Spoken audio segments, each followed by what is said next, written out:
Advertencia: este video contiene spoilers totales o parciales de la trilogía original de Star Wars, películas que salieron hace más de 30 años. Si no las has visto, puedes verlas en Disney Plus, no hay ningún problema, y pues son grandes películas y créeme que te vas a divertir. Originalmente tenía planeado hacer este video hablando de las 9 películas que componen la saga Skywalker de Star Wars, sin embargo, al momento de que terminé de escribir el guión me di cuenta de que me extendí demasiado tan solo hablando de la primera trilogía de esta franquicia, así que decidí dividir este video en 3 partes. Cabe aclarar que esta es mi opinión personal y tú puedes tener cualquier otra opinión que a ti se te pegue la gana. Si estás en desacuerdo o en acuerdo conmigo, sería de mucha utilidad que lo pusieras en la caja de comentarios. Y al final del video a lo mejor comentar si es que quieres ver la segunda parte contando mi opinión sobre la trilogía de precuelas. Sin más introducción, es momento de empezar.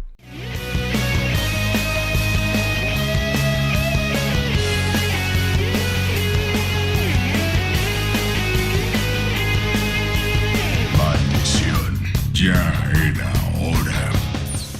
Star Wars es una franquicia que me ha acompañado desde niño, y he disfrutado cada producto que ha salido de esta propiedad sin importar lo mediocres que fueran, y grande fue mi alegría cuando el fandom se restableció en 2014 con la salida del episodio 7, El Despertar de la Fuerza, ya que gracias a esta película pude encontrar comunidades en internet para hablar de esta saga que tanto amo. Pero también esta misma comunidad me hizo ver algunas de las falencias de las películas que a lo mejor yo por mí mismo no tuve la oportunidad de darme cuenta. En esta serie de videos voy a ordenar en una lista de ranks las mejores y las peores películas de Star Wars, comenzando por la trilogía original, luego por la trilogía de precuelas y la trilogía de secuelas y los spin-offs, procurando respetar el orden cronológico de estreno, más que nada algo problemático tomando en cuenta el estreno de los spin-offs, y además hoy no hablaremos de las series, pues se merecen todo un video aparte ya que son productos extremadamente distintos. Daré mi opinión acerca de cada una de estas películas, así que obviamente hay spoilers. Una vez dicho eso, vamos a comenzar. La primera película de una potencial franquicia tiene un trabajo sumamente demandante, pues esta no cuenta con iconografía o referencias a las cuales agarrarse. Una primera parte tiene que construir un mundo lo más verosímil posible, y no me refiero a realista, sino que se sienta realista. Crear un mundo con reglas que los personajes y la historia tienen que seguir. Este universo y sus reglas se le tienen que ser explicados al espectador de forma clara y diegética, para que aquella persona en la sala de cine entienda lo que pasa y empatice con las situaciones que le ocurren a los personajes. La manera en la que Star Wars construye su universo por primera vez fue una revolución para la época, pero lo curioso es que ninguno de los elementos mostrados era completamente original. Es la mezcla de todos ellos de la mano de George Lucas y su equipo lo que hizo que Star Wars fuera un fenómeno en los 70s. Analizando la industria en aquel momento, la ciencia ficción, los westerns y la fantasía era lo más exitoso por aquellos ayeres. La película de Lucas presentaba estos 3 géneros mezclados. La cinematografía de Star Wars bebe del cine de Akira Kurosawa, un cineasta de origen nipón que retrataba en la mayoría de sus historias los samuráis al final del imperio japonés antiguo. Hollywood tomaría estos recursos para crear los westerns americanos también, aventuras de vaqueros al final del viejo oeste. Esta es la razón de que hay una similitud entre los planos de Star Wars y los westerns de la época. Al mismo tiempo, una de las propiedades intelectuales más aclamadas de la época era Flash Gordon, una aventura de ciencia ficción y fantasía, de la cual Lucas utilizó incluso la manera de presentar los créditos. Se mezclaron todos estos elementos utilizando un recurso narrativo llamado universo vivido, que se refiere a que el lugar donde nuestra historia toma lugar es un lugar viejo, donde ocurrieron cosas y donde ocurrirán más cosas, donde la historia que estamos viendo no es más que un capítulo de una historia más grande. ¿Usted luchó en las guerras clones? Sí, fui uno de los caballeros Jedi, igual que tu padre. Era el mejor piloto estelar de la galaxia. Es por esto que Lucas mete al principio un texto introductorio que ya muchas veces pasa desapercibido hoy en día, que es que la historia ocurre hace mucho tiempo en una galaxia muy lejana. Esta pequeña frase separa a la historia de Star Wars por completo de nuestro contexto y nos prepara para aceptar y aprender realidades nuevas. El recurso del universo vivido permite expandir hacia adelante o hacia atrás el trasfondo del universo en donde transcurre tu historia. Uno de los autores más destacados en utilizar esta técnica fue justamente Tolkien con su universo de la Tierra Media, que cuenta con historias que van hacia adelante o hacia atrás en el tiempo de su obra más conocida, que es El Señor de los Anillos. Además de contar con toda una guía de conceptos sobre especies, lugares y mitología. Bajo este concepto, la tecnología de Star Wars Una Nueva Esperanza, a pesar de ser futurista para nosotros los espectadores, luce vieja y desgastada. De la misma forma, su uso está normalizado para todos los personajes, de manera que el espectador aprende cómo se usan estas piezas de tecnología simplemente viendo a los personajes usarlas. Y en la construcción de esta película ya tenemos el trasfondo y el mundo, pero ¿y la historia? Para muchos aquí es el talón de Aquiles de esta película, pues el equipo decidió ocupar una estructura narrativa más que conocida por todos, el camino del héroe, descrito en el libro del héroe de las 1000 caras de Joseph Campbell. En resumen, un joven es llamado a la aventura y guiado por una figura de sabiduría, adquiere habilidades para sobreponerse a la adversidad y regresa al punto de origen esta vez como una mejor versión de sí mismo. Eso resumiendo el libro de nuestro querido Joseph Campbell. Pero ya se ha dicho, si no está roto, ¿para qué lo parches? La simpleza de la historia permitió que se jugara un poco con la estructura de la misma. Por ejemplo, Luke, nuestro héroe, al principio de la aventura no es noble ni desinteresado. Él busca por sobre todo su satisfacción personal, pensando incluso en unirse al Imperio únicamente para salir del planeta donde vive. Y esto en la época donde salió la película era bastante extraño, pues hacía al personaje mucho más cercano a la realidad, a nuestra realidad. De la misma forma, Obi-Wan, si bien es la voz de la sabiduría y mentor de nuestro héroe, este oculta, omite o difumina información importante. Claro, esto debido a que cosas como la guerra de los clones y el trasfondo de Vader no estaban completamente planeados del todo, pero aún así contribuye a un aura de misterio en el personaje que en primera instancia debería ser un mentor para el protagonista. La princesa Leia, si bien cumple con su papel de princesa que hay que rescatar, rápidamente se convierte en un miembro más del equipo, aportando más allá de su belleza a la solución de los problemas, esto siendo toda una revolución para la época. Han Solo es el personaje más particular, pues como tal no tiene un equivalente dentro del camino del héroe, y se convierte del personaje más interesante de esta primera entrega, ya que nos da un vistazo a lo extensa que es esta galaxia, al ser una persona que viaja constantemente, y al dedicarse al contrabando podemos ver el lado criminal, uno que opera independientemente del conflicto entre la rebelión y el Imperio. Y hablando del Imperio, se dice que un héroe es tan grande como la amenaza que tiene que enfrentar, y algo curioso del episodio 4 es que Vader no es el villano principal. Aquel que dirige esta facción imperial, aquel que supervisa la Estrella de la Muerte y le da órdenes al mismísimo Vader, es el Gran Moff Tarkin.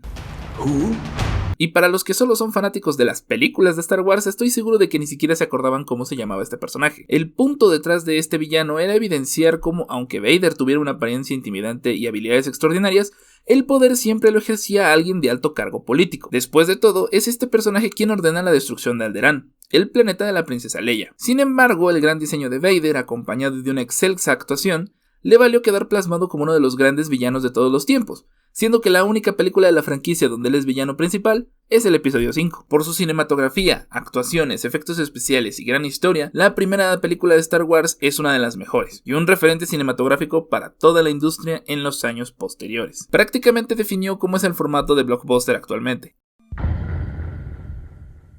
Me detuve un poco con la primera película, pero al ser esos los cimientos de la saga, creo que el resto de producciones reaccionan a lo establecido en ese filme. Como ustedes saben, las películas de Star Wars se organizan en trilogías, y estas utilizan una estructura narrativa bastante particular, porque la primera película toma un tono ligero y divertido para presentar personajes, lugares y conceptos, mientras que la segunda destruye y cuestiona lo que acabamos de saber de este universo. El episodio 5 comienza con una batalla, a diferencia de Una Nueva Esperanza que tiene un inicio más calmado. Incluso el escenario, un planeta nevado, es un reflejo del desierto que representa el hogar de nuestro protagonista en Tatooine. En episodio 4 vimos a unos rebeldes que, aunque pocos, pudieron destruir una base de tamaño planetario, con un par de escuadrones caza, y aquí los vimos ser derrotados por una flota imperial completa. La trama de esta película se enfoca en mostrar cómo aquel camino del héroe que pensamos concluido no lo hizo realmente, y que a nuestros protagonistas todavía les falta mucho que aprender. Aunque Luke sigue siendo el protagonista, creo que mis partes favoritas de la película son aquellas donde vemos a Han, Leia, Chewie y los droides vivir sus desventuras. De nuevo, a través del personaje de Han conocemos más lugares de la galaxia, y vemos cómo toda una vida de contrabandista le cobra factura cuando el que él creía un amigo, Lando Calrissian, lo vende al Imperio sin pensarlo. Este se arrepiente casi de inmediato, y de hecho es uno de los puntos más pendejos de la película, donde creo que los escritores no supieron cómo sacar del problema a los dos protagonistas. Luke, por su parte, es encomendado a completar su entrenamiento Jedi en Dagobah, donde conoce al maestro Yoda, el cual, debo de ser sincero, no me agrada del todo en esta película. Al principio creí que era por el doblaje, pero incluso en inglés, Yoda me parece sumamente molesto. Aunque claro, yo tengo en mente a otro Yoda con una voz completamente distinta. Es vital. El miedo es el camino al lado oscuro. El miedo lleva a la ira al odio, el odio lleva al sufrimiento. El que Luke no complete su entrenamiento es un detalle grandioso de los escritores hacia el personaje que George escribió, pues durante el desarrollo de episodio 4 Luke no se deshace del todo de sus malos hábitos, como su impulsividad, su inmadurez e ignorancia acerca de la amenaza que tiene que enfrentar. Recordemos que en la batalla final pasada se ganó debido a las habilidades como piloto que de una u otra forma ya tenía, sumado a que el que venció a Vader en aquella ocasión fue Han y no él.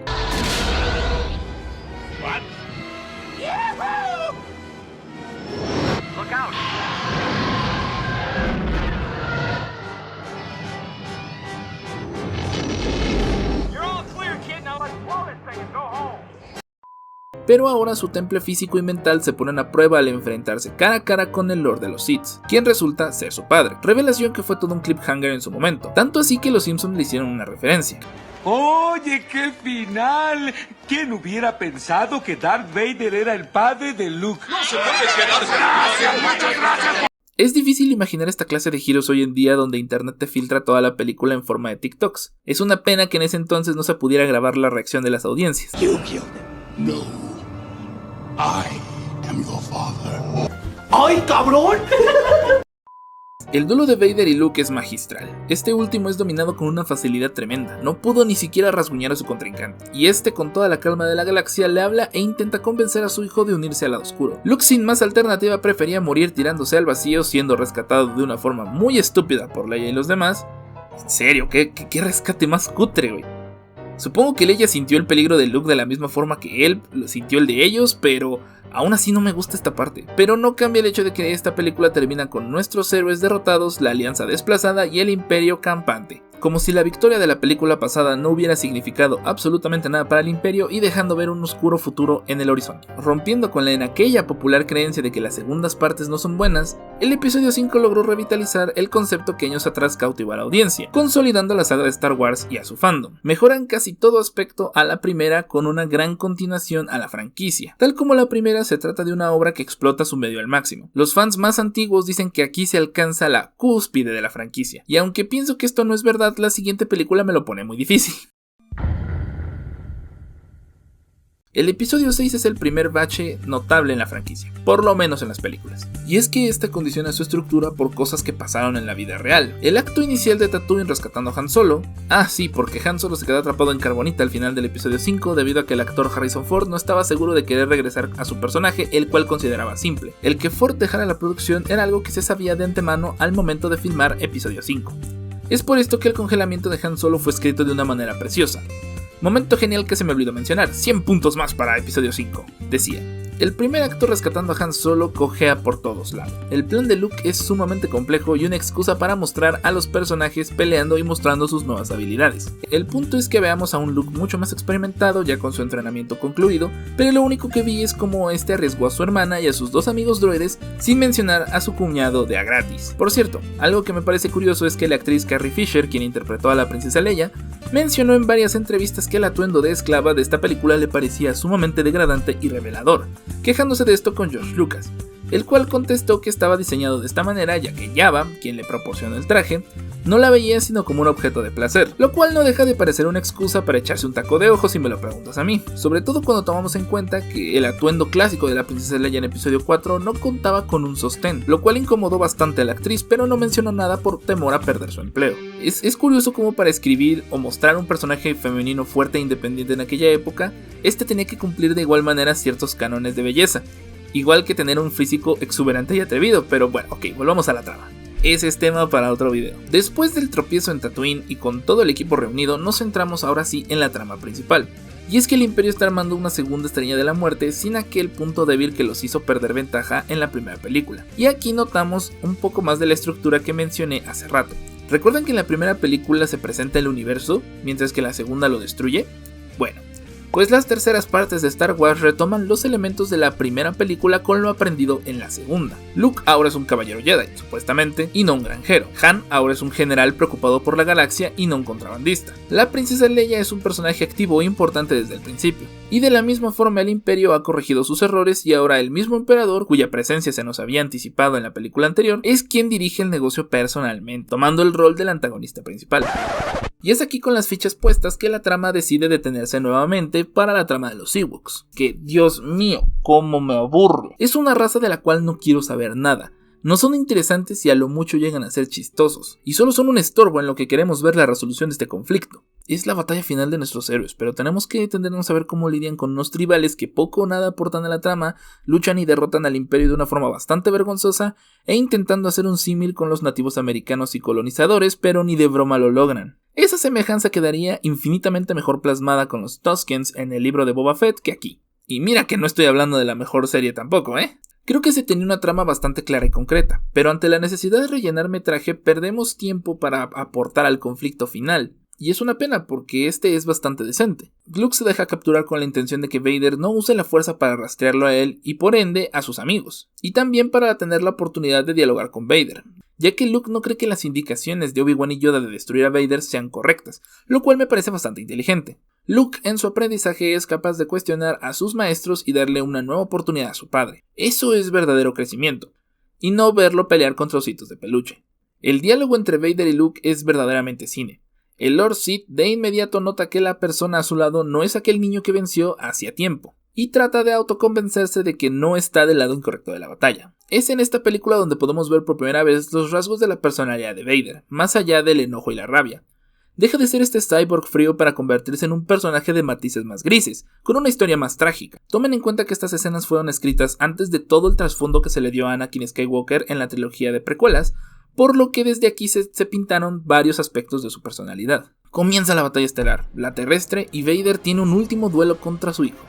El primer duelo real de sables de luz en la franquicia, y la queso, porque lo que vimos en el episodio 4 fue a dos viejos dándose de palazos y en el episodio 5 Luke ni siquiera metió las manos. La flota está siendo superada, el escuadrón terrestre está acorralado y Luke parece que va a ser asesinado por su padre frente al emperador.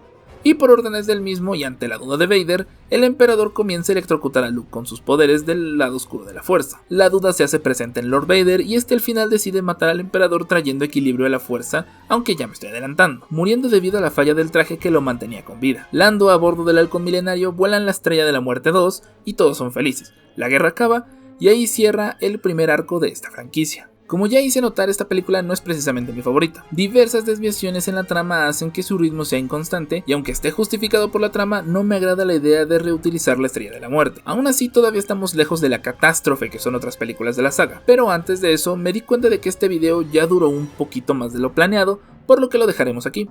Dejen su like y comentario si quieren que sigamos con la trilogía de precuelas.